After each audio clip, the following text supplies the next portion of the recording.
My name is Shen. I'm a developer advocate at Google.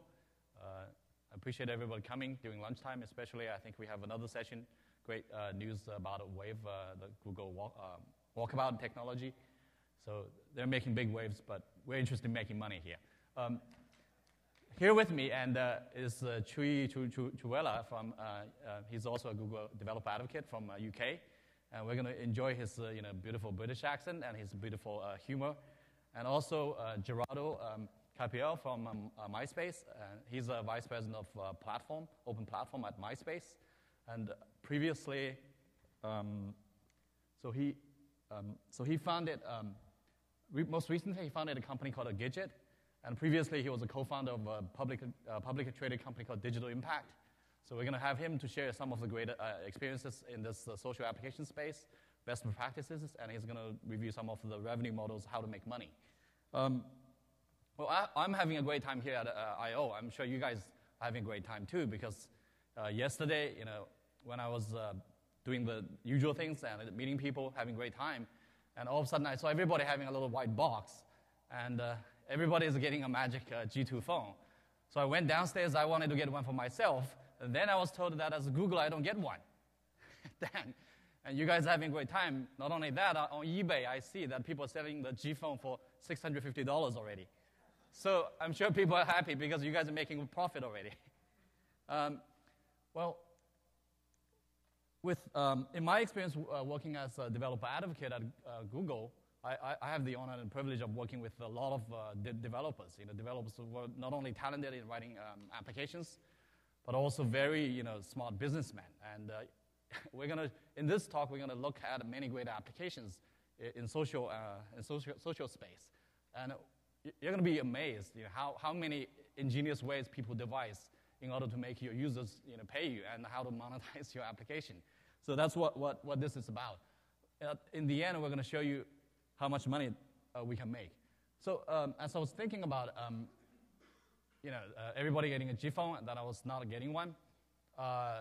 Well, we are Google, so we are supposed to do no evil. And I was thinking, how can we top that? How can we make this talk even better than a G2? The title is how to build a business with social apps.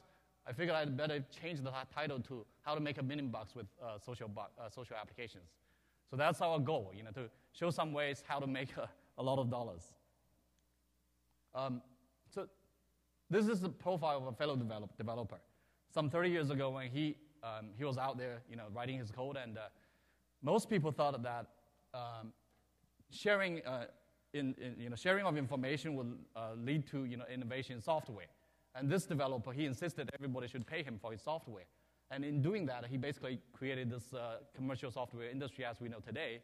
And we know who he is now. He's the richest guy in the world, Mr. Bill Gates. The point I'm trying to drive here is that the sky is the limit. How much money are we going to make? Well, we're going to find out. In 30 years, we're going to find out probably from this crowd some billionaires out of many great projects that we're going to do. So here's the agenda we're going to talk about today. Most people here are probably web application developers. We're familiar with typical web applications. So we're going to talk about first what are the benefits of taking your web application to social arena, and what are the advantages of doing that. And then Chewy is going to talk about the landscape of social applications, and Gerardo will cover the revenue models, various ways you can make money, and Chewy will come back to talk about costs and operations. And Gerardo will share some of the best practices in this space. And finally, I'll come back to share with you some of the numbers that we see in this industry, and really show you how much money you can make if you have a small application, or medium application, or really a big blockbuster hit, like a big application. And hopefully with all that information, and I'm sure a lot of you have some great ideas out there, you can combine with the things that we have, the technologies we have, together with your great ideas. And then you can go out and make some money. One thing I forgot to mention is that we have a Google Moderator Tool. So you can enter questions. Let me go back. I forgot to mention that. At the bottom here, that tiny URL, you can enter questions during the session. And at the end, we'll take the questions, and you can also vote on these questions. But I guess it's much more fun to not keep your heads down, and let's talk about the numbers and dollars. Okay, so just imagine that we want to start a business. Easy one is like to set up a lemonade stand. We need to have customers that'll pay us to generate revenue, and then there's the associated cost. The difference between revenue and the cost is your profit. In doing a web application, we're going to cover all these areas later. Revenue, cost. In doing your web application, one key problem we face, the key challenge is that how do we get all these customers, right? In a real brick and mortar business, that's what you face. And in a web application, that's also the challenge that you typically face. How do we get customers? Well, imagine that we have a lemonade stand. And if one day President Obama shows up at your stand, how much traffic that's going to bring to your stand. All that foot traffic would probably convert into some kind of sales. So one way to do this, to get customers, is to take your lemonade stand, maybe to Mr. Obama. In our case, I'm going to touch on what is the thing that is sort of equivalent to somebody with a star power. The other disadvantage of typical brick and mortar business is that you have to do the sales pitch over and over, and you also have to make a real ongoing business. You have to build one stand at a time. You have one stand, you have to keep doing it, and scale it up to 1,000 stands. And after all, you have to deliver real goods. You have to sell real lemonade. Is there a better mousetrap out there? That's what we're trying to propose. Social applications. Take your web application, move into social arena, and then you have a much better mousetrap. So here's the picture. You see that ring of people represents social networks. In the middle, there's the OpenSocial technology. So if you take your web application, to a social arena, with social networks, what you gain is that millions of users. And those users, they also have their friends. So you have the friend graph. What they'll do for you is that they'll use the inherent communication channels afforded by the social networks, and inside your application, as they play and be engaged with your application, they're going to basically spread the words for you. So in doing that, you don't have to do the sales pitch yourself over and over. And also, we have open technologies like OpenSocial that allows you to build your application against one social network. And then you can pretty much just build it once and use it everywhere. Deploy it to multiple social networks. We have some great applications that have that are running on 24 social networks. And we also have which is not covered here. Technology like Google App Engine that allows you to scale the backend from one server to potentially 1,000 servers if you have millions of hits every day. And these are the things that will help you to grow your business really fast. With that, I'm going to turn to Chewy, who's going to cover do a quick survey of the landscape of social applications. Thanks, Shawn. There we go. Hello, everyone. I'm Chewy. I'm from the UK. I get very excited when I talk, and I'll probably end up speaking very, very quickly. So if I'm going too quickly for anyone, just throw something at me. I'll dodge it, and that's my cue to slow down a little bit. We're going to talk a little bit about some of the areas you can work on in OpenSocial. One of the cool things about OpenSocial is you can build an application, and with the same bit of code, or at least a very similar piece of code, you can deploy it to multiple social networks. So whatever application you're building, you can get it out, you can get it to a number of different people. If you have a look at opensocial.org, there's a list of all the social networks that are currently supported. And here's a list of some of them. MySpace, Orkut, LinkedIn, and obviously there's Facebook. They're not OpenSocial, but they're kind of the elephant in the room as far as OpenSocial are concerned. If you're thinking about building an OpenSocial application, you really have to look at them. They've got so many users, it would be rude not to, right? The Facebook developer platform is obviously pretty robust. They develop their own language. But the thinking was with OpenSocial, rather than every platform develop their own language and leave developers going, which platform do I develop for? We created a standardized language, which we then handed out to a foundation, the OpenSocial Foundation, which has standardized this for use across any network which would like to support it. There are a bunch of app developers out there, too, who are building OpenSocial applications and Facebook applications right now. I don't know if you guys attended the fireside chat yesterday. I didn't, but I heard that the hot topic was virtual currency. It seems like users on social networks are pretty happy to use virtual currency, but Gerardo is going to talk a bit more about that in his section.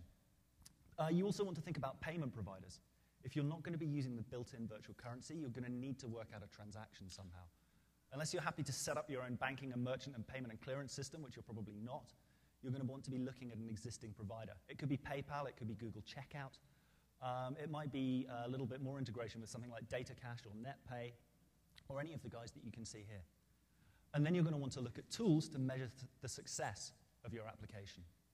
Again, you might want to use some free tools. We've got Website Optimizer and Google Analytics, which will let you do a certain amount of monitoring and testing for free. But there are paid-for applications which may deliver more or better results for you. So these are things you want to be thinking about too. Now, which application should you build? I guess that's the biggest question. This is the eCPM for different types of applications. Gerardo is going to talk a little more about exactly how that's calculated, but it's essentially the cost per 1,000 views if you're just running an AdSense type model.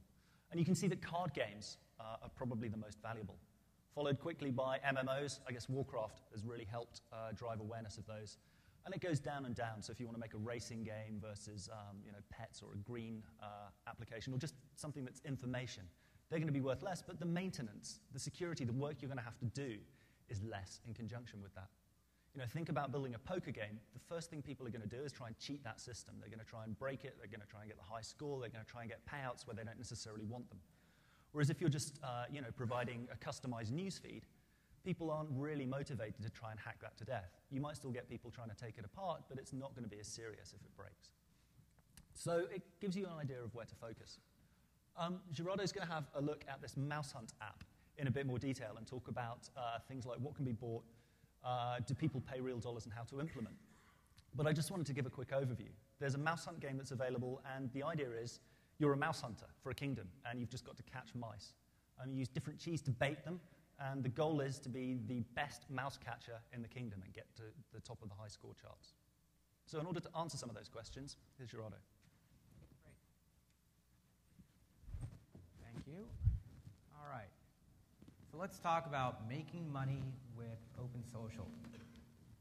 So there's a bunch of different avenues that you can take to generate revenues from your social application. You can do advertising, you can build a virtual economy, you can build branded apps, and then there's a number of other techniques that I'll dive into. So let's talk about advertising, which is probably the best known technique, probably the oldest technique with making money on social applications.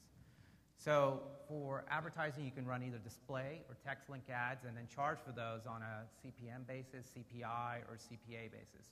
One of the more popular ways of making money with social applications today is actually advertising other people's social applications. And in that type of case, you tend to get paid on a cost per install. So some other application provider that wants to promote their application that knows that your user base is obviously application users, a very nicely targeted base, is going to pay you on a cost per install, and that ranges, it could be as low as 75 cents all the way to, let's say, up to $2. So implementing advertising is also the easiest thing to do in terms of generating revenue with your social application. It's simply cutting and pasting some JavaScript code in either case here. So pretty easy to implement. So it's easy, but there are challenges. And one of the challenges is that eCPMs have been declining. That is a function of the economy, where there's less demand. It's also a function of supply. So there are a lot of social applications out there right now, a lot of inventory. So it's harder today than it used to be to actually monetize your application purely through advertising. And a lot of the successful companies in this space, advertising is only a small fraction of their total revenue. But that said, the key to it is to be contextually relevant with your ads. So if you're developing an application around music, then you should be focusing on ads around ringtones, which tend to pay pretty well, music downloads, and concert tickets. All right, so let's shift to a different way to make money, which is by creating a virtual economy with your game. And this is actually probably one of the hottest areas right now. It's a space that's about a year and a half old, but there are companies that are already building, rumors are $100 million businesses a year based on primarily virtual economies. And To illustrate this, let's talk about this mouse hunt app game where your goal is to catch mice. And you can catch mice by actually having cheese and traps. But you got to buy the cheese and traps to catch the mice. And you do that through a virtual currency that they, let's just generically call it gold. So to get gold, you can actually do things in the game to get gold. But if you want to go the fast way, which is what happens with a large enough percentage of people, you can buy the gold. So buying the gold is enabled through a payment provider. PayPal is a very common payment provider, but there are about a dozen that I can probably name off the top of my head in terms of payment providers that are out there. And in this case, they're just taking direct payments through a credit card. There are some providers that actually allow you to charge your users using a mobile phone, using premium SMS. But primarily, credit card is the main form of direct payment. And like I said, PayPal is a big provider. And here, what you're seeing from a revenue standpoint is anywhere from $1 to $10 per daily active user. So let's say your users don't want to pay with a credit card. Well, there are other ways that you can actually monetize these and using virtual currency. And this is kind of a hybrid between advertising and direct payment. And here what you're doing is you're actually giving gold to users when they fill out offers. And who you're going to get paid by is the offer provider. So it could be like Netflix that's actually going to pay you, let's say, I'm just going to pick a number. This is not actually a realistic number. But let's say they'll pay you $30 for every user that you get to fill out an offer and sign up for a Netflix subscription. And so here the way this works is when the user wants to get some gold, they are presented with a set of offers. They choose which offer they want to pick. There are numerous providers in the offer space. They fill out the offer, and then the offer provider pays you, and actually you give the user the currency. And so one company in this space, for example, is OfferPal that provides this type of functionality. Here, the average revenue per 100 DAUs is about $7.50. So it's a pretty lucrative area as well. Implementation is just a little bit harder. Obviously, you've got to build the whole concept of virtual currency into your application. But to integrate the payment provider is pretty easy. You're essentially going to bring an iframe into your application that's bringing in all the offers from the offer provider, in this case, OfferPal. And then you're going to implement on your server some code to actually handle a callback that's going to happen that OfferPal is going to do to tell you that the transaction was completed, who it was, and how much currency you should be giving to that person. So pretty easy in terms of implementation. Probably the hardest part is to figure out how to create that virtual economy in your game. So let's talk about a third way to make money, which is by creating branded applications. Now, this approach is not, we haven't seen it as much here in the US, but it's pretty popular, particularly in Europe and in Asia. And some examples of brands that have been involved in this are Coke, Sony Ericsson, Heineken. I'm going to show you a few examples here. One great example is Food Pets, where they actually integrated a dog food brand very nicely into the game so the users don't feel like they're really being hard sold. So here's an example of an application that is featuring CocaCola. Coke sponsored this application. The application includes ways to share and send virtual colas to your friends or weekly prices. There is an area for users to submit input and write their own stories. Here's the Food Pets example where you can buy your pet some food, and you're going to buy them Purina Puppy Chow food. So very subtly integrated, or not so subtle, into the game. AppSavvy is a company that's out there that if you are a developer or your brand, they can connect developers and brands together. So those are kind of the three probably most popular methods of making money. There's a few other techniques that are out there. One is to create an app where it's free to use in the beginning, like, for example, Box.net. but as you start to require more storage, let's say in this application where you're storing files, they're going to charge you for that. So it's a freemium model here. There's also donation type of revenue models where essentially people are donating money to a cause. Cause is a very popular example. You can also make money by building custom applications for other companies.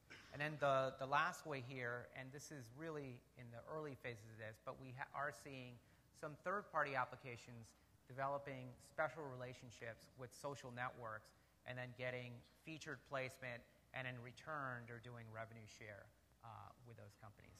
This is, it's kind of a long shot for most companies, but it does exist out there for companies that have something really compelling for a social network that they want to integrate in. So with that, let me turn it back to Chewy to talk about cost. Are we on? Yay, okay. So how many people have run their own business at one time or another? I have. Before I was at Google, I ran quite a lot of businesses or worked at small companies.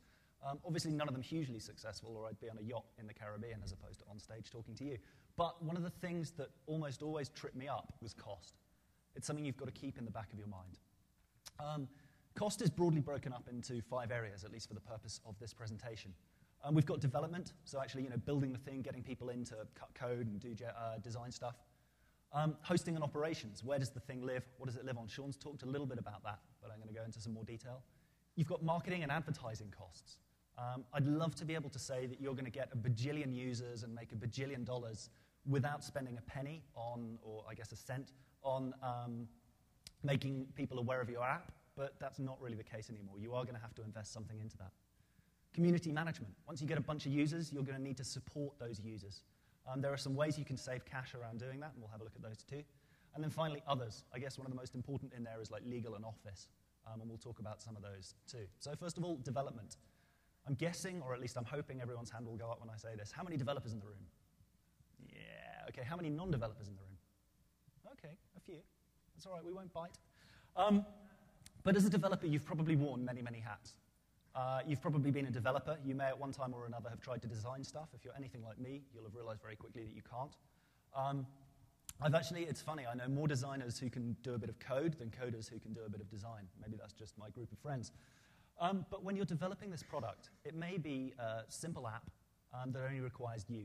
And you may just need some icons that you can source from Creative Commons and use Microsoft Paint to knock up some basic graphics and convert them into PNGs or whatever, but chances are you're going to need to invest in a designer at some point. And also, once your team grows, if it becomes a really big application, you're going to need someone to manage these costs.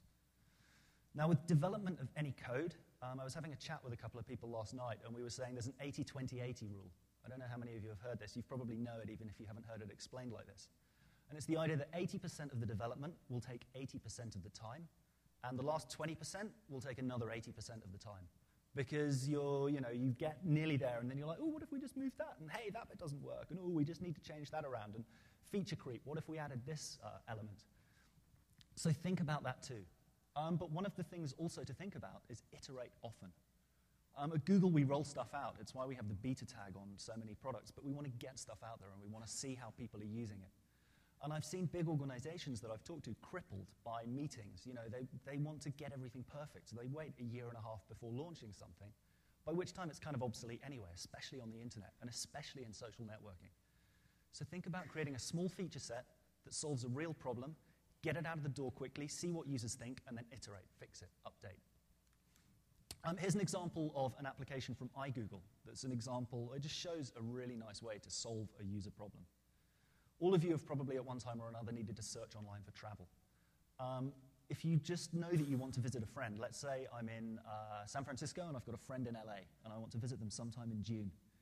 I don't necessarily want to search 34 or 30 times, 31 times for all the different days to find the cheapest flight.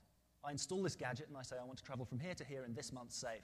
And then I don't know if you can see it, but the cheapest flights are outlined in yellow.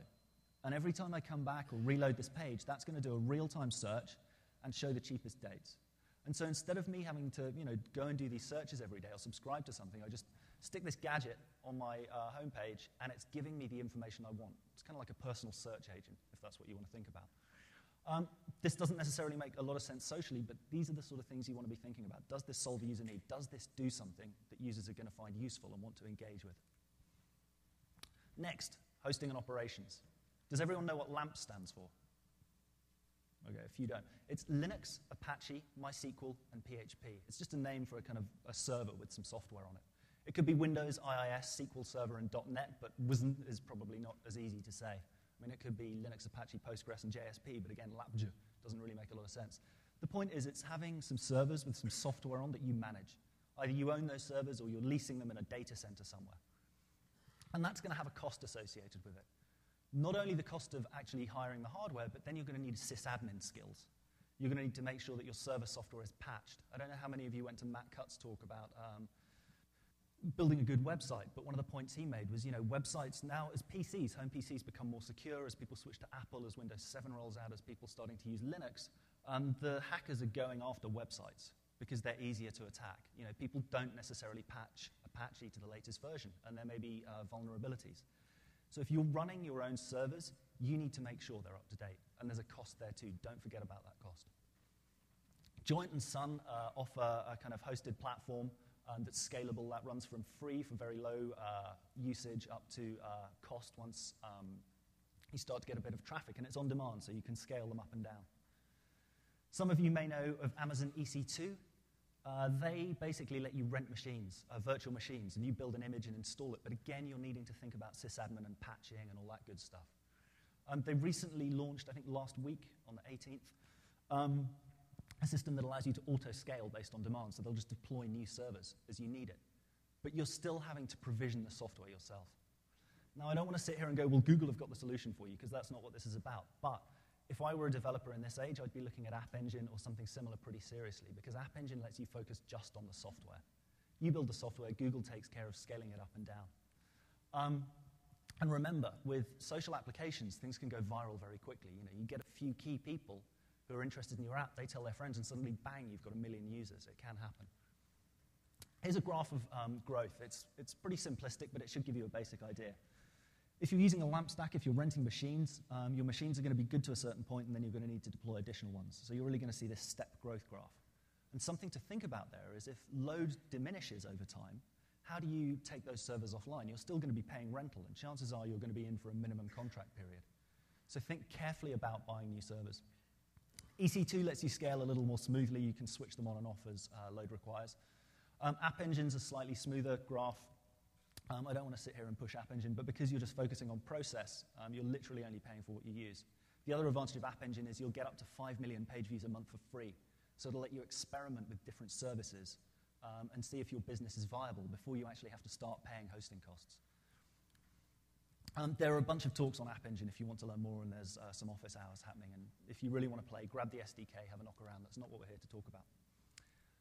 Marketing and advertising. So advertising, you've built your application, you want to get it known. There's a few ways to do this. Obviously, AdWords, paid networks where you can advertise your application, but then actually within the social networks as well. You can do gallery sponsorship. Gerardo mentioned there are even some ways to get your app sponsored in exchange for rev share, get it featured in the gallery listings. There are app ad networks too, so you can advertise within other apps, you can advertise on the social networks, you can advertise in places where people would go, and advertise in areas where people actually engage in what you're doing. So if you're building a virtual dog application, go to pet sites and say, if you're thinking about buying a dog, why not try the app first to see if you can look after one? There's no real kind of parallel to draw, but people who like dogs in real life probably like virtual dogs too. So think about that as well. Then you've got organic growth. So within the social network, you've got a bunch of mechanisms for talking to people. You've got activity streams, so when someone installs an application, you can write to that and advertise the fact. You've got installing the application on a user's profile. You can send invitations out, but be smart about sending invitations. One of the things that really upsets me about applications I see today is I install one, and it says, send an invitation to all your friends. Probably most of my friends aren't going to like the same applications that I do. And applications have the ability to learn about my friends. Especially in OpenSocial, I can poll my friends, learn about their interests. So if I'm installing a snowboarding application, instead of just saying, give this to all my friends, why not find out which of my friends also like snowboarding? And then intelligently say, hey, we see 5 of your friends are also snowboarders. Do you think they'd like this app too? Click here to send an invite. It's a lot friendlier, and users are going to feel like your app's a bit smarter and that it's actually something they'd want to pass on. And then, of course, notifications. Once you install the app or do something, you can write to your wall or write to your activity stream or send out mails or whatever it might be. But it's not just within the social network itself. BuddyPoke is the most popular social network application on OpenSocial. And there's about 3,500 videos on YouTube, and they're all kind of a few thousand views. But even if each of them were only 1,000, that's still, 3.5 million views of BuddyPoke. And if you are going to put videos of your content up on YouTube, think about the metadata. See in the red box, BuddyPoke, BuddyPoke, BuddyPoke, BuddyPoke. Sure, if you search for BuddyPoke, that's the first result, simply because they've cracked the metadata. But how many people search for BuddyPoke? Probably not that many. Think about what your application is. Don't just put the name, but also put the types of things that it is. So if it's a virtual pet app, don't put, my VPet, but put virtual pet, play with your dog online. Community management, this is the next one. So you've got, 100,000 users, and some of them are going to start breaking things, so you need to think about security issues. Some of them are just going to be stupid. Users are dumb. Not every user, but you guarantee lowest common denominator. My mum hitting your application is going to click in the wrong place every single time and bookmark places that you didn't expect after submitting a form with something weird in the query string, so that when she comes back to that bookmark, it breaks something, and it's something you hadn't thought about. So you're going to want to test all this stuff, but you're also going to want to make sure there's a feedback loop for your users to report problems. The cool thing is, because of social networks, you can actually leverage the users who are using your apps and recruit power users to help support, people who actually enjoy playing with it and have a bit of time to spare and are really happy to give their time. With the inclusion of virtual currency, maybe you can reward them. So with the Mouse Hunt game, people who are happy to support in forums with users who are having install issues, maybe chuck them a few pieces of gold or a new bit of cheese every time they help someone out effectively. It's a really nice way to do it. It's not costing you anything overtly, but it's recruiting a great bunch of people to help you out. And scale by leveraging your users. So also forums, where people can actually post these messages. Most social networks will have a discussion area that you can use.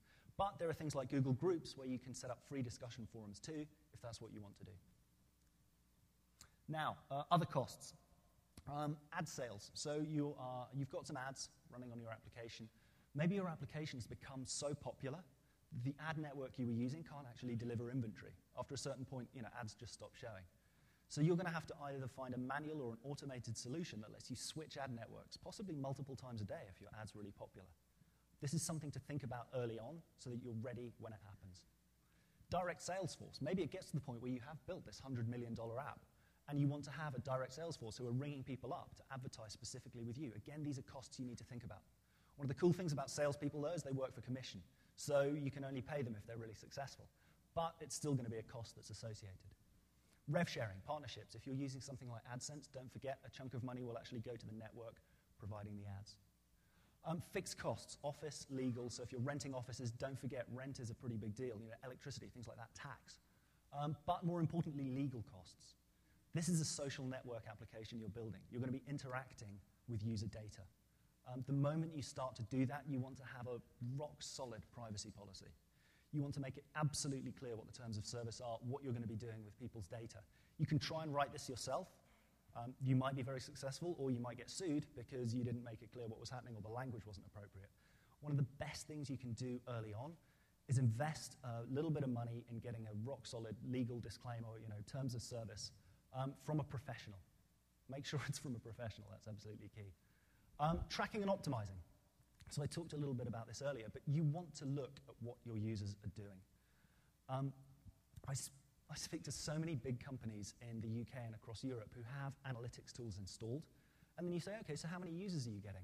They'll turn around and go, oh, we don't really know, we don't look at the data. It's like, you're recording it, it's there. That's actually information about who's coming to your website.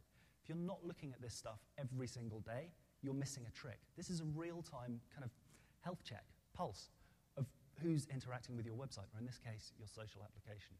So record data, look at it, and react to it. If people are clicking on the wrong button, if they're going through the wrong path to get somewhere, it may be the fact that your users are just clumsy and don't know what they're doing, but it could also be possible that it's not entirely clear. We can sometimes be so close to our apps that it seems really obvious what people should be doing. A user comes in from nowhere, clicks on things that you just didn't expect, and ends up in a terrible, terrible mess.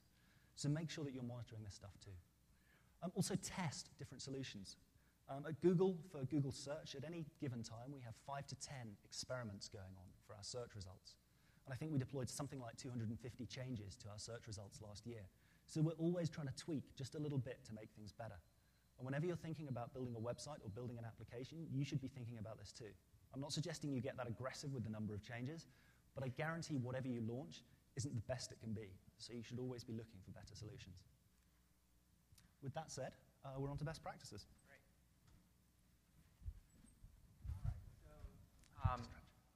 I think Chewy mentioned it quite a bit, and I just want to really bring us home that you got to measure and you got to optimize what you're doing. And there's really kind of 3 key metrics at a high level that you're going to be looking at. First is reach, which is how many people are you able to reach and acquire.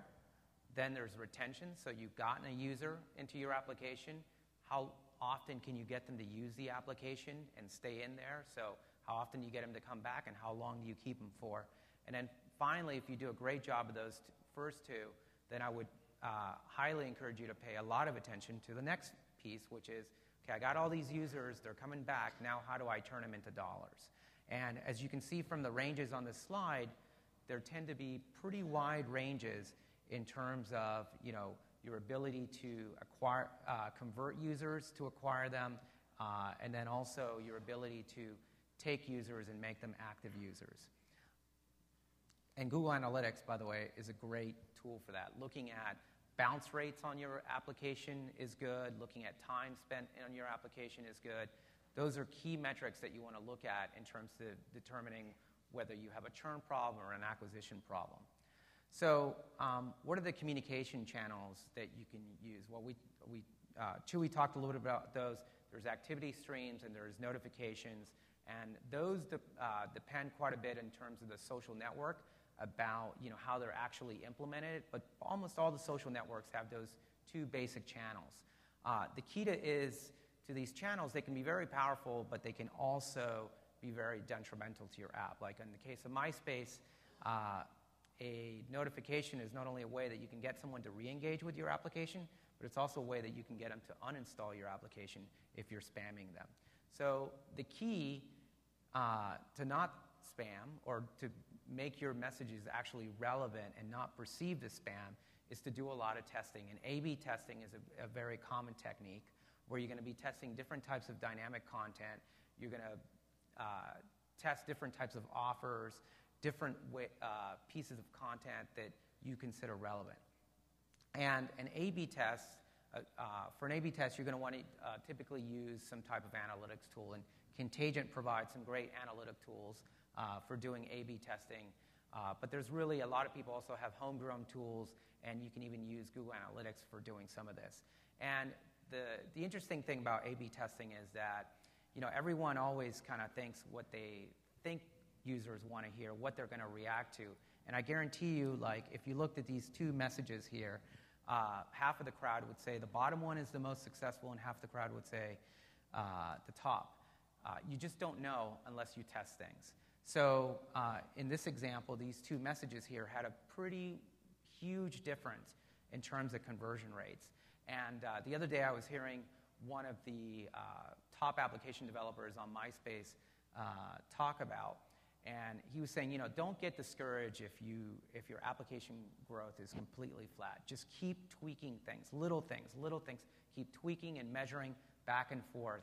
And you're going to find that one little thing that actually really starts to kind of drive viral growth in your application, and then hopefully also retention. So the other thing is, it's not only going to be in the messaging that you want to do your A/B testing, it's going to be with what revenue sources you're using. So you're going to want to do A/B testing on whether I should use direct payment, whether I should charge people directly with credit cards, or whether I should present offers. And then even within offers, you're going to want to be doing A/B testing to actually determine, of all the companies that are out there that provide offer solutions, which ones convert the best for my audience. And that's really going to depend from application to application, which offer provider, which payment provider works best is going to be very different, because every application has a very different audience. And a great tool is Symmetrics has some great tools for doing that as well. So, the most successful applications that we're seeing across the social networks are games. Particularly on MySpace, games have done very, very well. And I think, not every application has to be a game, and not every one of you, better say, wants to develop a game, but I would highly encourage you to take a look at the design patterns that the game providers are using, because they've become very smart about this in terms of the ways that they get people to re-engage with the applications by using leaderboards, leveling up, point systems, providing kind of special offers that are available every day. Every day there's a new offer that's available. These are all techniques that any application can really take advantage of. And here's a great quote from, I'm guessing it's from Dan Yu over at Playdom, in terms of how they look at things. They don't assume anything, as I was saying. They measure and test everything, and that's how they listen to their customers. And community boards, by the way, are also a great way to listen to your customers. They're just typically not as quantitative. They're a little bit more qualitative in nature. So that's it. I'll let Shawn kind of wrap up with some great stats. Thank you. Okay, so ready for some numbers. Let's look at some of the stats from within the industry, how much money we can make. It's estimated that this space, it's been only around for almost just 2 years, and estimated revenue stands around more than $500 million, anywhere from $500 to $700 million. A lot of app developers out there, but the top 10 developers, they account for almost 2/3 of the revenue. The big ones that Chewy mentioned earlier, they account for 2/3 of the total revenue. In terms of revenue split, as you can see, that ads, it's estimated to be 20%. The middle part, which is the virtual economy-based models, they account for the huge portion of it. Yesterday at the fireside chat, if you guys heard from the developers, most of them are heavily moving into that area. Between direct pay, which is like a credit card or PayPal, and then offers, it's about, say, 40-30% split. And the rest of it, it's about 10%. To that regard, because we have this huge interest in virtual economy, there are two exciting news in OpenSocial that I'd like to just mention.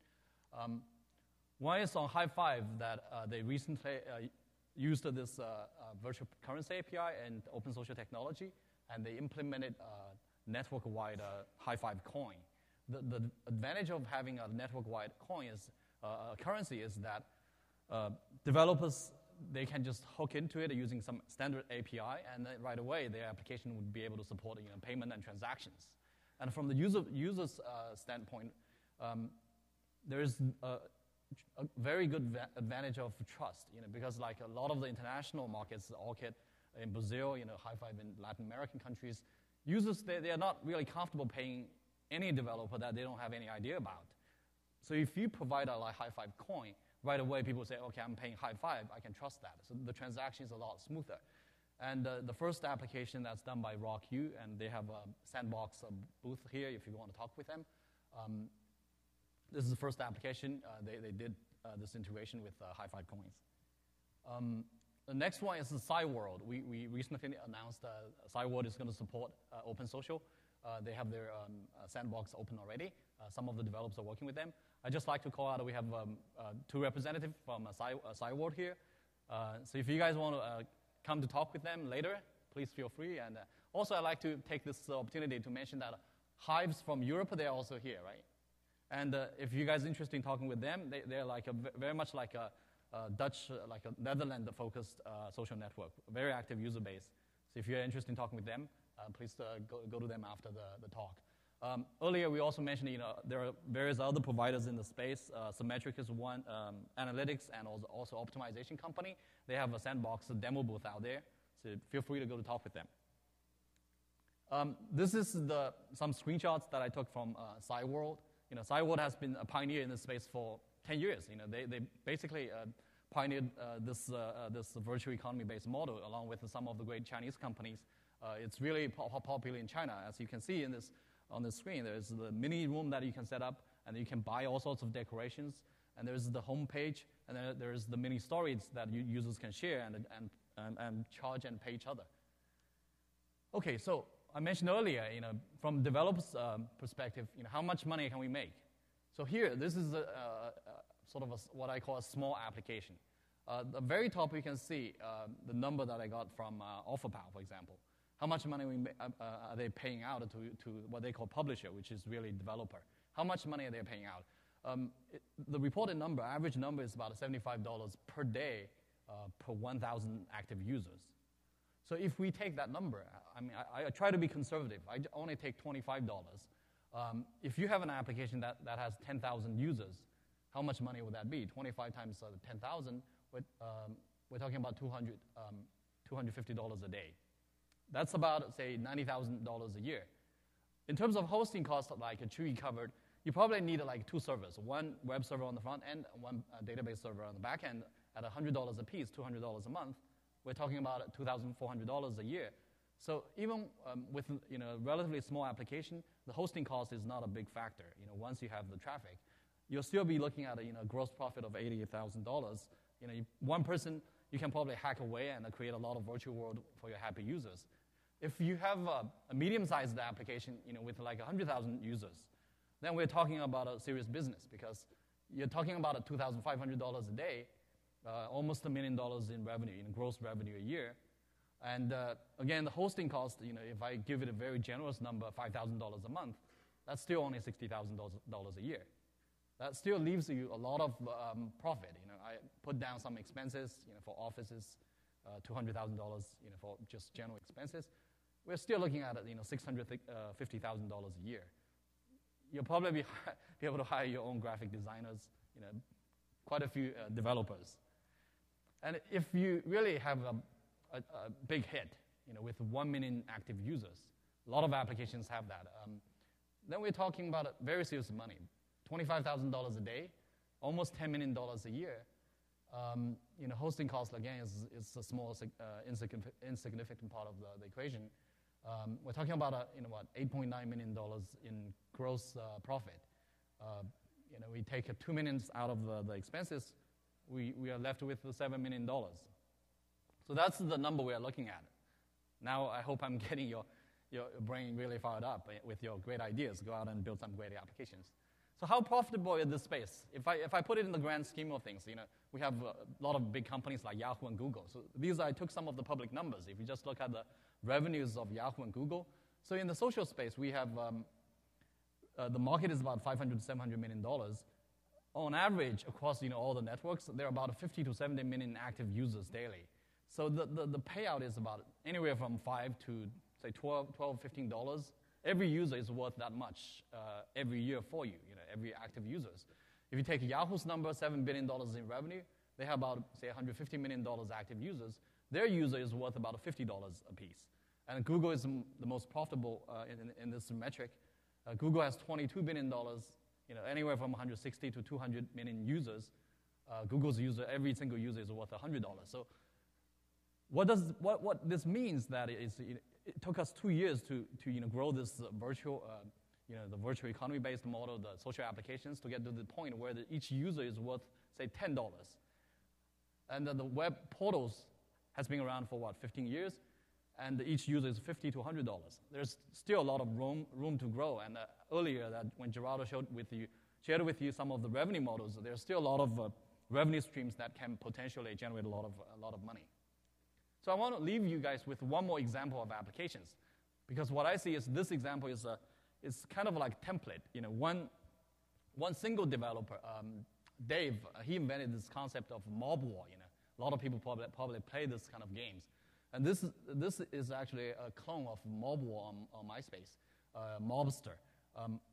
As you can see, that in this application, there are things that I can do. I can go out and basically be a mobster, develop my gang, and do some jobs. In this case, like I was doing a collection protection, collect protection money. Just go out and collect money for my boss. If I try to click the button to the job, it's gently reminding me that I'm out of energy. Or sometimes I need an extra item in order to finish that job. And I can also go out and buy properties and earn money. There are a lot of things you can do. But the key here is that at the very top you can see there are 3 control levels. There's the energy, health, and then stamina. So these are the things you want to build it into your game, that little levers that'll control the pace that your users can really engage with your application. By doing that, what will happen is the users, some users, they want to really get into the game and be advanced in levels, really get into this game, and they will buy energy in this case. They will buy health when they get hurt in fighting with other players. So, a lot of applications are very much like that. This is kind of a great template that you guys can use to build levers, control the pace of the user, their activity, so they will pay you in those virtual goods. So, we've talked about the business opportunity in this space. We covered the landscape. We did a brief survey, and we covered revenue streams in this space. We also talked about it in the cost side and shared some of the best practices with you guys. And I hope it's all making good dollars and cents for you. And with the great mousetrap, a lot of great ideas I'm sure you guys are thinking about, and combine it with technology like OpenSocial, I hope that'll translate into dollars for you guys. And if you're still not convinced that this is one way to make money, and the least I hope is that you guys can go out and be mobsters. Okay, thank you. With that, so this is just attribution to some of the creative contents that are used in this talk, and some great links we have here. At the bottom, as you can see again, is the Google Moderator Tool, that if you have questions, please submit it or vote it there. And with that, I'll open up for some questions. We have 2 mics here, so please come to the mic, and so everybody can hear the questions. Thank you.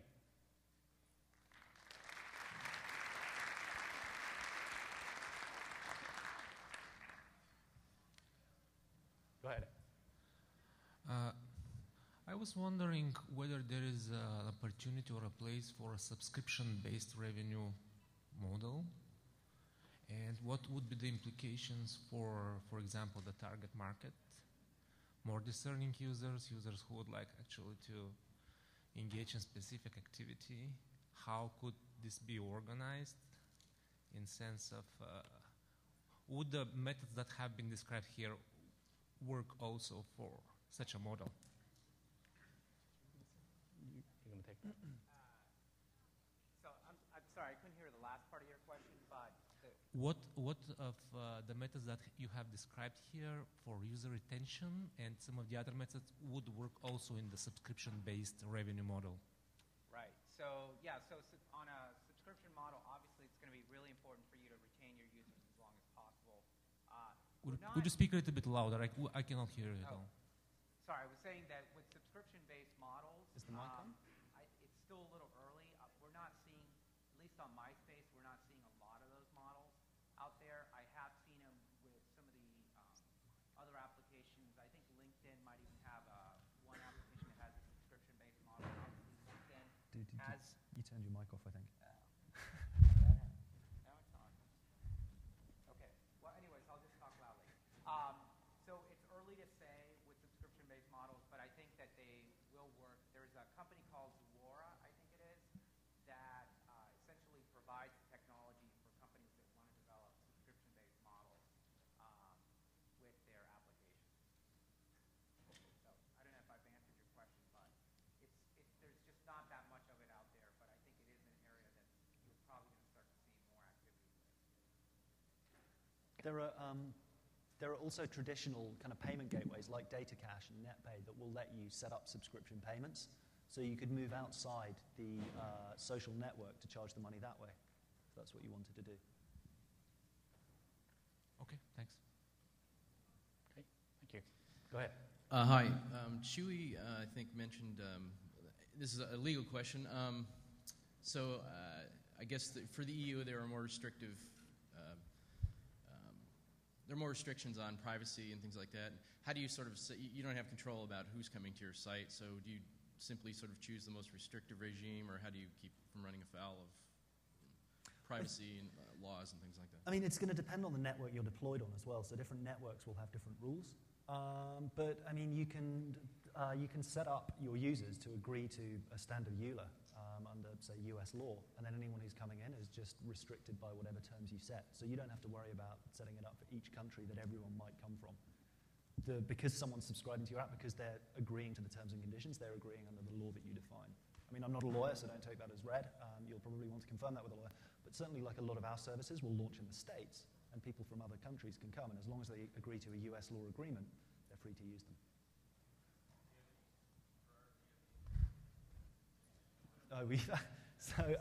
No, it's fine.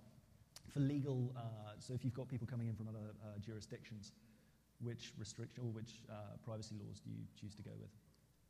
I mean, I think you're gonna, the social network is gonna have some pretty clear guidelines by itself in terms of, what privacy constraints you have to work within.